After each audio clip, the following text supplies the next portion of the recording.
एक एक्टर है, उसने इस तरह का वीडियो बनाया सिलिकॉन मास्क लगा करके।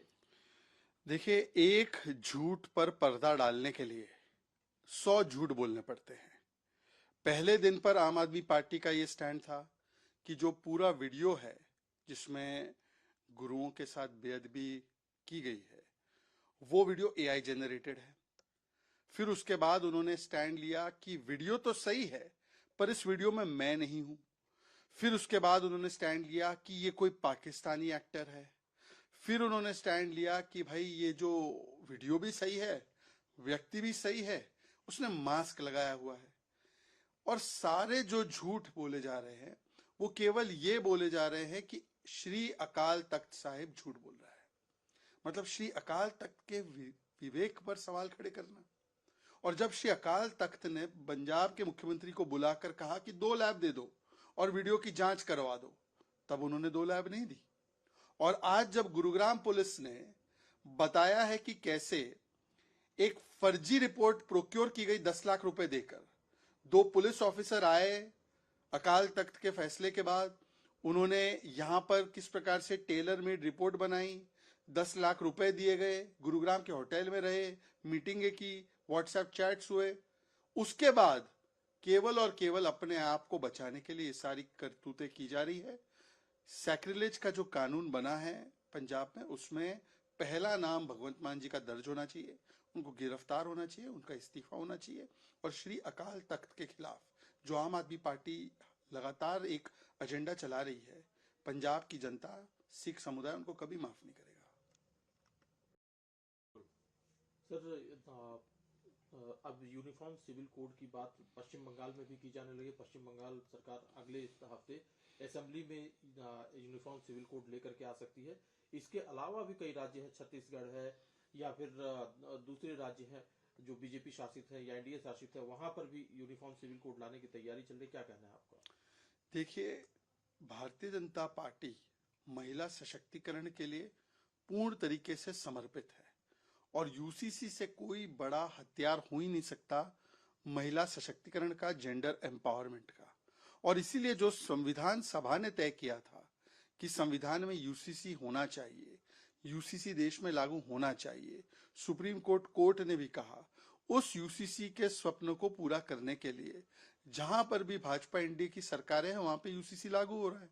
चाहे असम हो, चाहे उत्तराखंड हो, या अभी गुजरात के बाद हम देख रहे हैं कि महाराष्ट्र, छत्तीसगढ़, मध्य प्रदेश और बंगाल में भी बात चल रही है।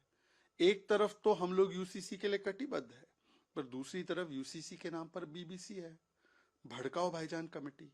जो कांग्रेस पार्टी ही यूसीसी को संविधान सभा में लाई, गोवा में इंप्लीमेंट किया, आज क्योंकि वो कट्टरपंथियों के सामने, कटमुल्लों के सामने नतमस्तक है, तो महिला अधिकारों का हनन कर रही है। और शाह बानू से लेकर शायरा बानू तक, 3 तलाक के केस तक, यूसीसी तक, हर जगह पर वो वोट बैंक को विमेन एम्पावरमेंट के ऊपर रखती है। उनको यूसीसी का विरोध नहीं करना चाहिए। Sir, 225 crore irregularities in Karnataka's Grow Lakshmi scheme. See, Congress has made Karnataka its ATM, and this is the khatakhat model of loot that we have seen in Karnataka by the Congress party. Muda scam, aerospace park land scam, liquor scam, contractor scam, commission scam, Valmiki scam. This government is of corruption, by corruption, for corruption. And now even the scheme that is meant for the empowerment of the women, that the money should be transferred to the account of the women, Congress is creating fake beneficiary and usurping that money. And when Congress was in the central government also, they have created 3-5 crore such fake beneficiaries. They are called as the fake ghost beneficiaries of Congress, and these people were taking the money.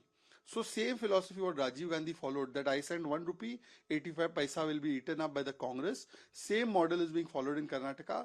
They are sending 1 rupee from the Karnataka government and 85% is being usurped by the hand, the lutera hand of Congress. Sir, के नेता राहुल गांधी एक बार फिर से विदेश दौरे पर हैं, क्या कहना है सर आपका? देखिए, राहुल गांधी विदेश में हैं, ये सुर्खियां नहीं है, ये हेडलाइन नहीं है।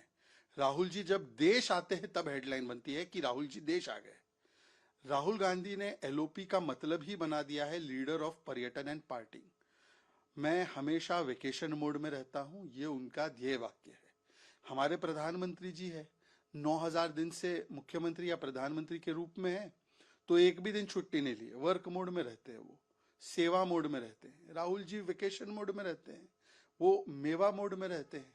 करोड़ों रुपए खर्च हो जाते हैं, उनकी उतनी आमदनी नहीं, पर उससे ज्यादा वो वेकेशन पे खर्च करते हैं। उसकी जांच भी नहीं करवाते। हो सकता है कोई विदेशी ताकत ही स्पॉन्सर कर रही होगी। अब पता नहीं कि ये वेकेशन के लिए गए हैं विदेश या कोई एंटी इंडिया एजेंडा उसकी खिचड़ी पकाने गए हैं, वो तो वही बता सकते हैं या कांग्रेस वाले बताए। पर एक बात स्पष्ट है कि राहुल गांधी के लिए पर्यटन ज्यादा जरूरी है, पार्टी या पीपल या पार्लियामेंट जरूरी नहीं है। सर, इलेक्शन करके एनसीईआरटी ने तारीफ की और कहा है कि ये अनपैरेलल्ड है बिल्कुल। देखिए, एनसीईआरटी की टेक्स्ट बुक में इलेक्शन कमीशन या कोई भी संवैधानिक संस्था जो अपना कार्य निभा रही है उसके बारे में अगर बताया जाए विद्यार्थियों को तो उसका स्वागत होना चाहिए। और जिस सफलता के साथ एसआईआर की प्रक्रिया की गई उसकी तो मुरीद या उसकी तो प्रशंसा सुप्रीम कोर्ट ने की। अभी सुप्रीम कोर्ट ने बताया कि इलेक्शन कमीशन के पास कॉन्स्टिट्यूशनल मैंडेट है, फ्री एंड फेयर इलेक्शन के लिए एसआईआर अनिवार्य है, और जिस प्रकार से एसआईआर किया गया वो बिल्कुल सही तरीका था। उसके खिलाफ जो माहौल बनाने का काम विपक्ष ने किया वो एक भी प्रमाण नहीं दे पाए। अब ऐसी एसआईआर प्रक्रिया के बारे में सिखाया जाए तो सबको स्वागत करना चाहिए, परंतु कुछ स्टूडेंट ऑफ हिपोक्रेसी भी है। ये स्कूल के स्टूडेंट तो एक बात है, स्टूडेंट ऑफ हिपोक्रेसी बोलते हैं कि केरलम में एसआईआर ठीक, इलेक्शन कमीशन ठीक, ईवीएम ठीक, पर बंगाल में एसआईआर गलत है। ऐसे स्टूडेंट ऑफ हिपोक्रेसी को ये चैप्टर पसंद नहीं आएगा, क्योंकि उनकी हिपोक्रेसी ये है कि एसआईआर बहाना है, मुझे अपने आप को हार से बचाना है, इसलिए इलेक्शन कमीशन पर निशाना है। सर, अभी praised election commission for SIR. See, NCERT, if it is teaching the students about the election commission, its conduct of SIR, constitutional mandate, free and fair elections, it should be welcomed by one and all. Recently, even the Supreme Court has hailed the election commission's conduct of the SIR activity, called it constitutionally valid, called it important for free and fair elections. So every right-minded person will celebrate it, will welcome it. But then there are these students of hypocrisy. For them, SIR is very good in Kerala. EVM election commission is very good in Kerala. But SIR is very bad in other parts of the country where they have lost the election. So this monumental hypocrisy will be portrayed by some, they will oppose it. But the fact of the matter is they could not provide a single shred of evidence against SIR. And these students of hypocrisy will not like this chapter. It is for them a bahana, an alibi, that when they lose the election, they blame SIR and EVM. Sir, EVM scrutiny registered from Tamil Nadu. देखिए, हमारे देश में जो एक EVM blame करो जमात है, जब वो ईवीएम के माध्यम से केरलम में, कर्नाटका में, हिमाचल में यहाँ पे चुनाव जीतते तो ईवीएम को सराहती है, इलेक्शन कमीशन को महान बोलती है। और जब वही ईवीएम से उत्तर प्रदेश में, उत्तराखंड में या गुजरात में या महाराष्ट्र हरियाणा में चुनाव हारती है तो ये गाली देना शुरू कर देते हैं।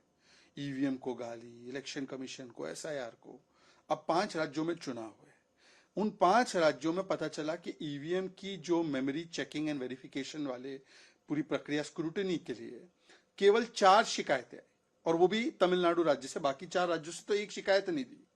इसका मतलब कि ईवीएम काम कर रहा है, इससे ये विपक्ष वाले भी संतुष्ट है।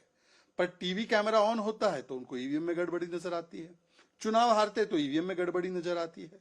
40 बार फैसले आ गए ईवीएम पर सुप्रीम कोर्ट के, हाई कोर्ट के, तो भी ईवीएम में गड़बड़ी नजर आती है। ऐसे लोगों को उमर अब्दुल्ला ने भी समझाया कि ईवीएम गलत है, जब हम हारते हैं ऐसा नहीं कहना चाहिए। पर ये ईवीएम को अपना एक राजनीतिक औजार बनाते हैं। जब वो चुनाव हारते हैं तो ईवीएम की ढाल के पीछे छुप जाते हैं, जब चुनाव जीत जाते हैं तो उसी ईवीएम को सिर पर लेकर